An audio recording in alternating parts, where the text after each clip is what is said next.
ఈ రోజున కుల రాజకీయాలు ఎంతగా ఆంధ్రప్రదేశ్లో రాజ్యమేలుతున్నాయి అనడానికి ఒక ప్రత్యక్ష ఉదాహరణ గత కొద్ది రోజులుగా జరుగుతున్నటువంటి పిల్లా సాయి మాధవ్కు సంబంధించిన ఏదైతే మిస్సింగ్ కేసుగా నమోదైనటువంటి అంశం ఉందో దాని మీద కాపు నాయకులంతా మా కాపు కులస్తులకి సంబంధించి ఏదో అన్యాయం జరిగిపోతుంది, లేకపోతే కాపు సంఘాలకు సంబంధించిన వాళ్ళు ఎవరో పట్టించుకోవడం లేదు, లేకపోతే కాపులకు ఏదో అన్యాయం చేసేస్తున్నారు ఈ ప్రభుత్వంలో అని చెప్తున్న సోకాల్డ్ పెద్ద మనుషులు ఎవరైతే ఉన్నారో ఈ రోజున వాళ్ళని ప్రశ్నించే అంశం ఏంటంటే 2022 మార్చిలో జరిగినటువంటి ఈ ఉదంతం. తూర్పుగోదావరి జిల్లా మండపేటకు సంబంధించినటువంటి ఒక తల్లి మనతో ఉన్నారు. ఆ రోజున ఆమె కొడుకుని కేవలం ఒక చిన్న కేసు నమోదైతే అతన్ని తీసుకొచ్చి చిత్రహింసలకు గురి చేసి అతను ఆత్మహత్య చేసుకునేలాగా పొడిగొలిపినటువంటి అంశం ఏదైతే ఉందో, ఆ ఉదంతం ఏదైతే ఉందో ఆ తల్లి మాటల్లోనే విందాం. ఏదైతే శ్రీకృష్ణ భగవాన్ మీ అబ్బాయి చిన్న కేసు కోసం అంటే ఉద్యోగం చేసుకుంటున్న అబ్బాయిని పిలుచుకొచ్చి పోలీస్ స్టేషన్లో చిత్రహింసలకు గురి చేసి ఆ అబ్బాయి ఆత్మహత్య చేసుకునేలా పురిగొలిపిన అంశాలు ఏంటి, అప్పుడు జరిగిన ఘటనకు సంబంధించిన ఏం జరిగింది? మా అబ్బాయి అండి హైదరాబాద్లో జాబ్ చేసేవాడండి. జాబ్ చేసి అబ్బాయిని తీసుకొచ్చండి మా అబ్బాయి మీద లేనిపోయిన ఆరోపణ కేసులు పెట్టండి. కర్ర దుర్గాప్రసాద్ కానిస్టేబుల్ గారిని పంపించి మా ఇంటికి మీ అబ్బాయిని రమ్మంటున్నారు, మీ అబ్బాయిని తీసుకురమ్మంటున్నారని ఏ గారు రమ్మంటున్నారని కానిస్టేబుల్ వచ్చాడండి. కానిస్టేబుల్ వచ్చి మా బాబు లేడమ్మా హైదరాబాద్లో జాబ్ చేస్తున్నాడు మా బాబు, ఎందుకంటే మీ బాబు కనుక రాకపోతే కనుక సీఏ గారు చాలా కోపంగా ఉన్నారు, మీరు కానీ రాకపోతే మీ పేరెంట్స్ని తీసుకొచ్చి జైల్లో పెట్టమన్నాడు అని చెప్పారు.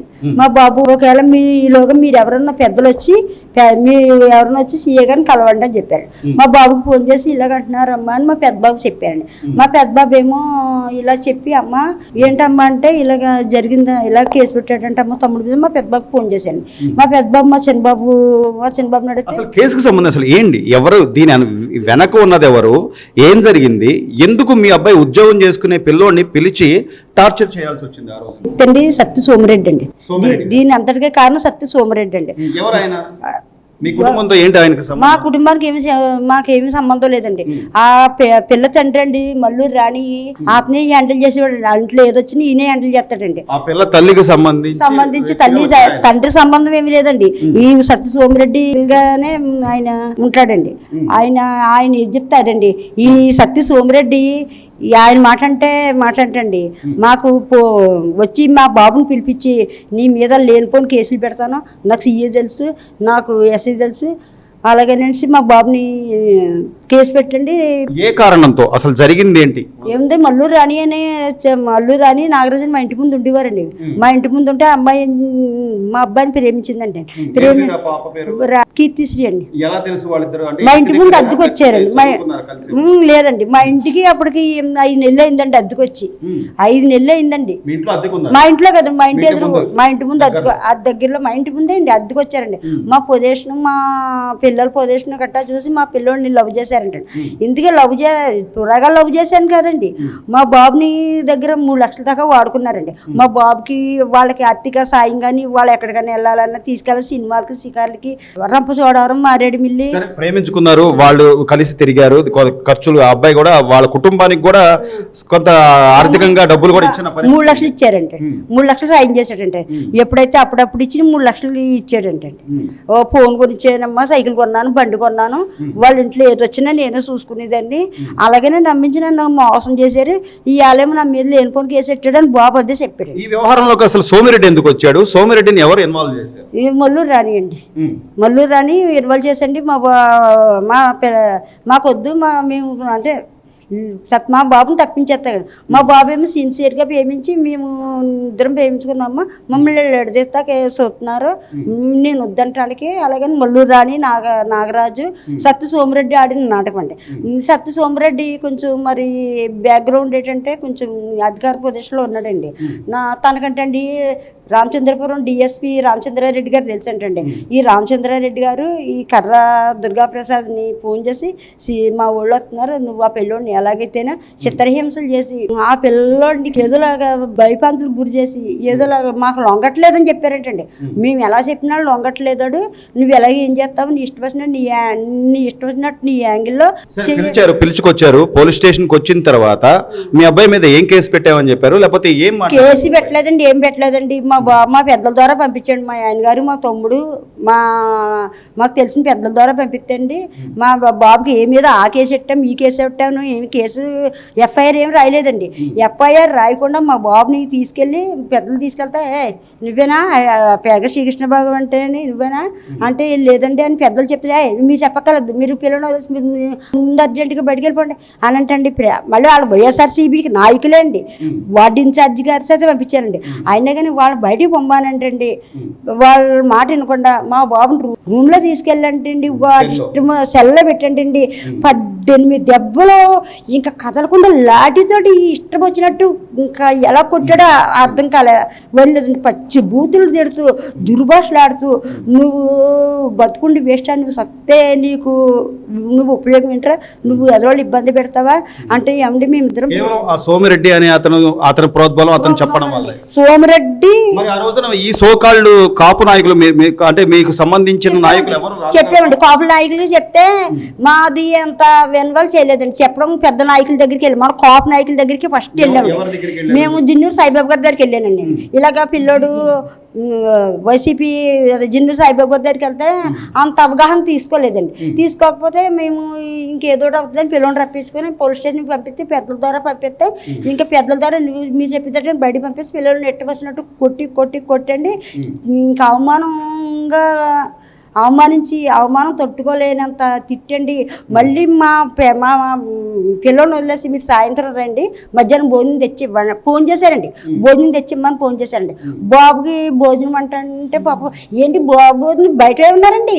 మా ఆయన గారు, మా బాబు, మా రెండో బాబు వ్యవహారం అంతా మొత్తంలో కూడా తోట త్రిమూర్తులు గారి హస్తం కూడా. తోట త్రిమూర్తులు గారు ఏమి ఇన్వాల్వ్. మా బాబు ఎప్పుడైతే సూసైడ్ చేసుకుంటే మేము ధర్నా చేసామండి. హాస్పిటల్కి తీసుకెళ్తే అంటే కేవలం ఆ చిత్రహింస వల్లే సూసైడ్ చేసుకున్నాడు, లేకపోతే పరువు పోయిందనో లేకపోతే చిత్రహింసల వల్లే అండి. సీఏ కొట్టి దెబ్బలకి అవమానం తట్టుకోలేకండి. నన్ను మా అమ్మే కొట్టలేదు, మా నాన్నే కొట్టలేదు. మేము వ్యవసాయం చేసుకునేవాళ్ళం అండి. మేమేమి రౌడీజం గట్రా చేసేవాళ్ళం కదండి. మేము వ్యవసాయం చేసి కష్టపడి బతికినేవాళ్ళం అండి. అలాంటి పిల్లోడు అంత పాలిటెక్ డిప్లొమా చదువుతున్నాడండి మా బాబు. చదివి పిల్లోడు జాబ్ చేసుకుంటున్నాడు. జాబ్ చేస్తేనే కానీ పెళ్లి చేయనన్నారని జాబ్కి వెళ్ళిపోయాడండి. జాబ్ చేసి పిల్లోడిని రప్పించి మరి చిత్రహింసలకు గురి చేసి ఇంతకీ మెయిన్ క్యాండిడేట్ సత్య సోమిరెడ్డి అనండి. దీని అంతటికి బాగా కారణం సత్య సోమిరెడ్డి, డిఎస్పీ బాలచంద్రారెడ్డి అనండి. వీళ్ళిద్దరూ కుమ్మక్కయ్యి మా బాబుని సీఎస్ చేత కొట్టించి మానసికంగా అవమానం తట్టుకోలేని మాట్లాడి బలవంతంగా చచ్చిపోయే అంత స్థితికి చేశారండి. అప్పుడు ఎవరైనా వచ్చారమ్మా, బాబు చనిపోయాడు, మీకు కడుపు కోత, కనీసం ఏ కాపు నాయకుడైనా లేకపోతే కుల పెద్ద అయినా వచ్చి అమ్మా ఇది నేను ఉన్నాను లేకపోతే నేను న్యాయం చేస్తానని ఏం మాట్లాడలేదండి. కాకపోతే ఏం మాట్లాడలేదు కానీ మేము హాస్పిటల్ని తీసుకొచ్చేస్తుంటే మా వాళ్ళు అందరూ ఏమైంది అని ఎడుతుంటే మేము ఏడ్చేస్తుంటే బాబుని చంపేశారు ఇలాగని ఎడుతుంటే మా వాళ్ళు అందరూ అక్కడికి వచ్చి మేము ధర్నా చేస్తుంటే అప్పుడు సీఏ ఇంకా మొత్తం ఉంటారండి 800 మంది ఉంటారండి. మా చుట్టూరు మా ధర్నా చేసే వాళ్ళ మీద డిఎస్పీ బాలచంద్రారెడ్డి ఈ ధర్నా ఆఫ్ చేయాలంటే మన తరం కాదని డిఎస్పీ బాలచంద్రారెడ్డి గారు నన్ను తీసుకెళ్ళండి. అంతలోకి వెగుళ్ళు ఇలకృష్ణ గారు వచ్చారండి. మా ఎమ్మెల్యే గారు మెండపేట ఎమ్మెల్యే గారు జోగేశ్వరరావు గారు వచ్చారండి. వాళ్ళు ఎవరి మాట వినకుండా డిఎస్పీ బాలచంద్రారెడ్డి గారు వచ్చి అమ్మ మరి ఏం చేయమంటావో, నీకు డబ్బు ఇస్తామో జాబ్ ఇస్తామో మరి నువ్వు సీఏని ఆలోచించు, సీఏ కొట్టలేదు, సీఏ కొడితే చచ్చిపోలేదు, మీ అబ్బాయి ఆగలని చెప్పి మేమేమీ లేదు, సీఏ కొడితేనే చచ్చిపోయాడు, నా కొడుకు చచ్చిపోవడానికి కారణం సీఏయే. ఆ రోజున మీరు కనీసం సీఏ మీద కేసు పెడతామన్నా లేకపోతే అతని మీద క్రమశిక్షణ చర్యలు కానీ ఏదైనా తీసుకోవాలన్నా కూడా వాళ్ళు ఏమి మీకు సహకరించారు? ఏం సహకరించలేదు. మా ధర్నా అప్పుడు చేయడానికి మేము సీఏని ఇంకా అమ్మ నీకు ఎదుర్కొంటాను సీఏని సస్పెండ్ చేస్తున్నాం. ఈ తల్లిదండ్రిని తీసుకొచ్చి మేము కేసులు వేసామండి. తల్లిదండ్రిని తీసుకొచ్చి వేసారండి.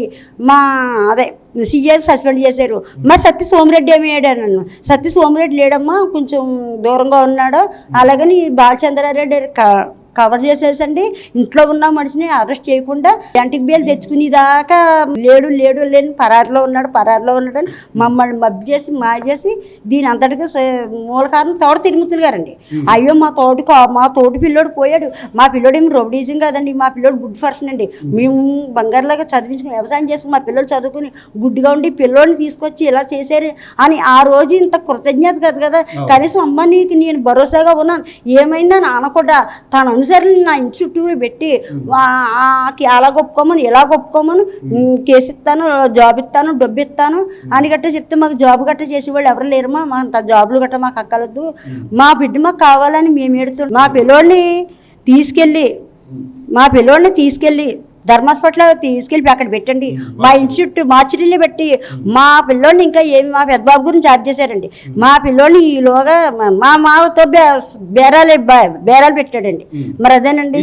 అప్పుడు జరిగిన ఉదంతానికి సంబంధించి ఏదైతే సూసైడ్ చేసుకున్న తర్వాత శ్రీకృష్ణ సూసైడ్ చేసుకున్న తర్వాత ఈ సోకాళ్ళు కాపు నాయకులంతా కూడా కేవలం బేరసారాలు, లేకపోతే మీకు ఉద్యోగం ఇస్తామనో, లేకపోతే ఈ కేసుకు సంబంధించి దానిలో సిఐని తప్పించడానికో, లేకపోతే దీనికి సంబంధించి పూర్తిగా అప్పటి నాయకులు ప్రభుత్వం కూడా ఉంది అనేది ఎక్కడ బయటకు వస్తుందో అన్న కారణాలు బయటకు వస్తాయనే ఉద్దేశంతోనే ఆ రోజున ఈ కుటుంబానికి కొన్ని ఆఫర్లు కూడా ఇచ్చిన పరిస్థితి. వాళ్ళ అన్నయ్య ఉన్నాడు ప్రత్యక్షంగా.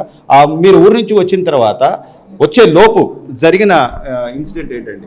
ఆ రోజు తమ్ముడు చనిపోవడం జరిగిందండి. అదే రోజు ఈవినింగ్ హాస్పిటల్ తీసుకెళ్తే తమ్ముడు చనిపోవడం జరిగితే మండపేట కలపూ సెంటర్లో ధర్నా చేశారు. మా పేరెంట్స్ అండ్ వేరే రిలేటివ్స్ ఫ్రెండ్స్ వీళ్ళందరూ కూడా ధర్నా చేస్తే దీనికంతా కారణం సిఐ గారు, సత్య సోమిరెడ్డి గారు. వీళ్ళ వల్ల తమ్ముడు చనిపోయాడు కదా, గవర్నమెంట్ మీద ఒత్తిడి తీసుకొద్దాం, న్యాయం చేద్దాం అని చెప్పి అంత మంది ధర్నా చేస్తే వెనకాల ఉండి తోట తిరుమూర్తి గారు ఏం చేశారంటే వాళ్ళకి ఏదైనా ఆఫర్ చేయండి, సత్య సోమిరెడ్డి అండ్ సిఏ దుర్గాప్రసాద్ మీద కేసు లేకుండా వాళ్ళని ఒప్పించండి అని చెప్పేసి. సోమిరెడ్డి గారికి ఏమన్నా పొలిటికల్ బ్యాక్గ్రౌండ్? వైఎస్ఆర్సీపీ లీడర్ అండి ఆయన సత్య సోమిరెడ్డి గారు. ఆ యాక్టివిటీస్ అన్నీ కూడా ఆయన వైష్ణవి స్కూల్ ఉందండి ఆయన ప్రిన్సిపల్. అతనికి ఆ పాప తల్లికి ఏంటి అసలు సంబంధం, లేకపోతే ఆయన ఎందుకు ఈ కేసులో అంత ఇదిగా? ఆయన వైష్ణవి స్కూల్ ప్రిన్సిపల్ కదండి. ఆయనకి స్కూల్లో మల్లూరు రాణి గారు పనిచేసేవారు. సో వాళ్ళందరికీ ఇల్లీగల్ అఫేర్ ఉంది. సో తమ్ముడికి అది చూసి వీడిది ఎక్కడ బయటకు వస్తుందో వీడిని తప్పించాలని చెప్పేసి 2-3 సార్లు బెదిరించడం జరిగింది. అయినా వీడు వినకపోవడంతో వీడి మీద లేనిపోని కేసు పెట్టామని చెప్పేసి వాడిని జాబ్ చేస్తామని పిలిపించి వాడిని తీసుకొచ్చి వాడి దగ్గర ఉన్న ప్రూఫ్స్ కూడా వీళ్ళు వినకుండా వాడిని కొట్టి మానసికంగా గురి చేయడం వల్ల తమ్ముడు చనిపోయాడు. వాడు సిఐ గారు కొట్టడం వల్ల తమ్ముడు సూసైడ్ చేసుకున్నాడు. సరే సూసైడ్ చేసుకున్నారు కదా, న్యాయం చేద్దాం, అంత 100 మంది వచ్చి న్యాయం చేద్దాం అని చెప్పేసి ఉన్నారండి అక్కడ జనం. కానీ ఆ రోజున మీతో పాటు కులాలకు అతీతంగా చాలా మంది మీకు మద్దతుగా వచ్చారు, ఆ ధర్నాలో మీతో పాటు పార్టిసిపేట్ చేశారు. వాళ్ళ మీద కూడా అక్రమంగా కేసులు బనాయించారు అనేది. అక్కడ ఒక కులం కదండి, అన్ని కులాలు కలిపి మాకు సపోర్ట్గా నిలబడ్డారు. కొన్ని 100 మంది నిలబడితే అక్కడ తోట తిరుమూర్తులు గారు మాకు అండగా నిలబడకపోగా, మాకు సపోర్ట్ చేయకపోగా అక్కడ ఉన్న వాళ్ళందరి మీద కూడా ఒక 50 మంది మీద కేసులు కట్టారండి. అందులో ఎక్కువ అత్యధికంగా కాపు యువత మీద కేసులు పెట్టారు. కేసులు పెట్టారంటే వీళ్ళు మాట వినట్లేదు. అది కూడా 2 రోజుల తర్వాత కేసులు పెట్టారు. ఆల్రెడీ మాకు ఆఫర్ చేశారు, ఇది అమౌంట్ తీసుకోండి, జాబ్ మేము వినట్లేదు. లేదు మా తమ్ముడు చనిపోయాడు, మేము ఆడు కోసం మేము న్యాయం కోసం వాడు ఆత్మ శాంతించడం కోసం మేము ఫైట్ చేస్తాం, కోర్టులో ఫైట్ చేస్తాం అని చెప్పేసి మీ ప్లాన్స్ మేము చేసుకుంటుంటే సో వీళ్ళు వినట్లేదు. ఆ రోజు ధర్నా చేశారు కదా, వాళ్ళందరి మీద కేసులు పెట్టండి, వాళ్ళందరి మీద ప్రెజర్ తీసుకురండి, వాళ్ళందరూ వీళ్ళ ఇంటికి వెళ్తారు, ఇంటికి వెళ్తే కంపల్సరీ కేసు వెనక్కి తీసుకుంటారని చెప్పేసి ఆ రోజు వాళ్ళని భయపెట్టడం జరిగిందండి. సో అయినా కూడా మేము వినకుండా ఇదంతా ఎవరు చేపిస్తున్నారు ఏంటి అని అడిగేవండి. ఆ రోజు కూడా ఇది మాకు పైనుంచి వస్తుంది, ప్రెజర్ వస్తుంది, పోలీసు వాళ్ళు అందరూ మా ఇంటికి వస్తున్నారని అని చెప్పేసి వాళ్ళందరూ అంటున్నారు. సరే ఏదేమైనా సరే మీకు అయితే కేసు వెనక్కి తీసుకోం అని చెప్పేసి మేము కూడా అందామండి ఆ రోజు.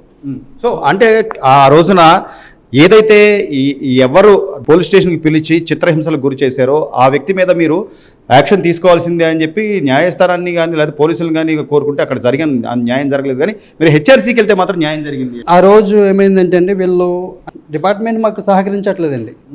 ఆ రోజు ఎవరు కూడా అక్కడ ఉన్న వాళ్ళందరూ కూడా మాకు ధర్నాగా నిలబడిన వాళ్ళు కూడా భయభ్రాంతులకు గురి చేసి వాళ్ళందరూ వెళ్ళిపోయేలా చేశారు. సో వీళ్ళు వెళ్ళట్లేదు, ఏదోలాగా మా తమ్ముడికి న్యాయం జరగాలని చెప్పేసి నేనేం చేశానంటే హెచ్ఆర్సీ కూడా సుమోటోగా కేసు తీసుకున్నా. తర్వాత కూడా నేను లెటర్ ఎన్హెచ్ఆర్సీకి పెట్టాను, స్టేట్ హెచ్ఆర్సీకి పెట్టాను. పెట్టిన తర్వాత వాళ్ళు కేసు తీసుకున్నారండి. సో ఆ రోజు విలేక ప్రెస్ మీడియా ఉంటుంది కదా, ప్రెస్ మీడియాని కూడా బెదిరించిన రోజులు ఉన్నాయండి. డిఎస్పీ బాలచంద్ర రెడ్డి గారు ప్రెస్ మీట్ పెట్టి ఈ అబ్బాయికి మీరు ఎలాగా రాస్తారు, సీఏ కొట్టాడని ప్రూఫ్స్ ఏమున్నాయని చెప్పేసి ప్రెస్ మీద పెట్టి వాళ్ళని బెదిరించిన రోజులు కూడా ఉన్నాయండి ఆ రోజు. ఆ రోజున ఏ నాయకుడైనా కాపు నాయకుడికి సంబంధించి కానీ అంటే అక్కడ ఉన్నటువంటి ఎమ్మెల్సీగా చేసిన ఆయన కానీ లేకపోతే ఇంకెవరైనా నాయకులు కానీ వచ్చి మిమ్మల్ని మా కులంలో అయితే మా కాపు కులంలో అయితే యాక్చువల్లీ మాకు వైఎస్ఆర్సీపీ ఇన్ఛార్జ్ అండి ఆయన అదే మా నియోజకవర్గానికి ఎమ్మెల్సీ కూడా ఆయన రావడం కానీ ఎప్పుడు కూడా జరగలేదండి. ఆయన రాకపోగా ఈ వెనకాల నుంచి ప్రెజర్ పెట్టారు. ఆయన ఎప్పుడు కూడా ఒక రెడ్లను కాపాడుకోవడానికి సీఏ గారిని కాపాడుకోవడానికి ప్రయత్నాలు చేశారు తప్ప నియోజకవర్గంలో ఒకరికి అన్యాయం జరిగింది, ఒక లీడర్గా నేను ముందుకెళ్ళాలి, ముందుకెళ్ళి నేను వీళ్ళకి న్యాయం చేయాలి అన్న ఆలోచనతో ఆయన ఎప్పుడు లేరండి. ఎప్పుడు కూడా ఆయన ఇప్పుడు అంటే కుల రాజకీయాలు ఆయన చేస్తున్నారండి. అది కూడా కళ్యాణ్ గారి మీద బురద చల్లడానికి రాజకీయ సోకాళ్ళు అంటే ఇప్పుడు జరిగిన కొత్త ఒక అంశం మీకు తెలుసు. ఇక్కడ పిల్లా సాయి అనే వ్యక్తికి సంబంధించి అతని మీద ఉన్న కేసులు తెలుసు, అతని బ్యాక్గ్రౌండ్ తెలుసు, అన్నీ తెలిసినా కూడా ఈ రోజున మేము కాపు నాయకులం లేకపోతే కాపు పెద్దలం అని చెప్పుకునే అంబటి రాంబాబు గారు లేకపోతే కొంతమంది వచ్చి వాళ్ళ తరపున నిలబడ్డారు కానీ మీ తరపున ఎందుకు నిలబడలేకపోయారు అనుకుంటారు? ఆ రోజు వైఎస్ఆర్సీపీ గవర్నమెంట్లో ఉన్నారు కదండి వాళ్ళు. అంటే మా రోజు మరి వాళ్ళందరూ మా కాపులు కాదనుకుంటే అండి. ఆ రోజు అందరూ మరి రెడ్డి కాపులు అయిపోయారేమో తెలియదు కానీ కాపు నిజంగా కాపులకి అన్యాయం జరిగితే ఆ రోజు ఏ వైఎస్ఆర్సీపీలో ఉన్న వ్యక్తులు కాపు లీడర్లు కానీ ఎవరికి కూడా న్యాయం మాకు కాపు కులంలో వాళ్ళకి అన్యాయం జరిగితే న్యాయం చేయలేదండి. ఈ రోజు ఏంటంటే వాళ్ళ గవర్నమెంట్ లేదు, సో ఎన్డీఏ గవర్నమెంట్ ఉంది, వీళ్ళ మీద బురద చల్లాలి, కాపు ఓటంతా కళ్యాణ్ గారు అటువైపు షిఫ్ట్ అవుతుంది, వీళ్ళని దూరం చేయాలి అని చెప్పేసి బురద రాజకీయాలు జల్లుతున్నారు తప్ప వాళ్ళు మాకు కాపు నిజమైన కాపు నాయకులు అయితే కాదండి. వాళ్ళు చూసారా మీరు పేరుని నాని గారు మాట్లాడిన మాటలు కానీ లేదా ఒక అంబటి రాంబాబు గారు మాట్లాడిన మాటలు కానీ? నేను వాళ్ళని అదే సోషల్ మీడియాలో నేను చూస్తుంటే వాళ్ళందరూ కూడా ఏంటంటే లేనిపోని అని చెప్పేసి ఇప్పుడు కులం కోట వాడుకున్నారంటే ఓట్ బ్యాంక్ కోసం. వాళ్ళు నిజంగా కాపు కులస్తులు అయితే కాపులకి అన్యాయం జరిగితే ఏ రోజు కూడా వచ్చి మాట్లాడలేదండి వాళ్ళు. ఈరోజు ఏంటంటే పిల్ల సాయి అన్న వ్యక్తి అంటే చనిపోవడం అన్యాయం, అబ్బాయికి జరిగిందని చెప్పేసి వీళ్ళందరూ ఓటైపోయి మీటింగ్లు పెడుతున్నారు కదా. మరి ఆ రోజు మా తమ్ముడు చదువుకున్నాడు, పిల్ల సాయి అన్న వ్యక్తి మీద నేర చరిత్ర 2-3 కేసులు ఉన్నాయని కూడా నేను విన్నాను. సో అది ఎంతవరకు నిజమో నాకు కూడా తెలియదు. మరి మా తమ్ముడు జాబ్ చేసుకున్న వ్యక్తి ఆ రోజు తీసుకొచ్చి పోలీస్ స్టేషన్లో కొట్టి చంపేస్తే మీరు అందరూ ఎటు వెళ్ళిపోయారు. ఆ రోజు తోట తిరుమతులకి ఎటు వెళ్ళిపోయారు. మీరే మా కాన్స్టిట్యున్సీ వ్యక్తి అయి ఉండి ఆ రోజు ఎమ్మెల్సీ అయి ఉండి మీరు ముందుకు వచ్చి నిలబడలేదు. మరి మీ కాపులకి అన్యాయం జరిగింది.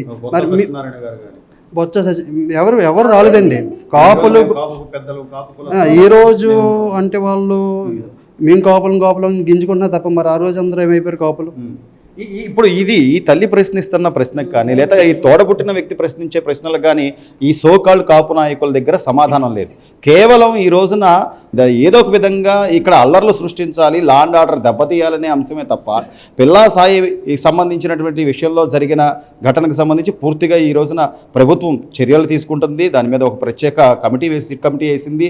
న్యాయాలు తెలుస్తున్నాయి. కానీ 2022లో జరిగిన ఇదే ఒక కాపు బిడ్డకు జరిగిన అన్యాయం కానీ కాపు తల్లికి కడుపు కోతకు సంబంధించి కానీ ఈ కాపు నాయకులు ఎవరికి కూడా కళ్ళకి కనపడలేదా, లేకపోతే వాళ్ళు చూసి కూడా చూడనట్టు ఉన్నారా ఏంటనేది అమ్మ ఈ రోజు మీరు ఏం డిమాండ్ చేయదలుచుకున్నారు? ఏమిటి న్యాయం జరగాలని కోరుకున్నామండి.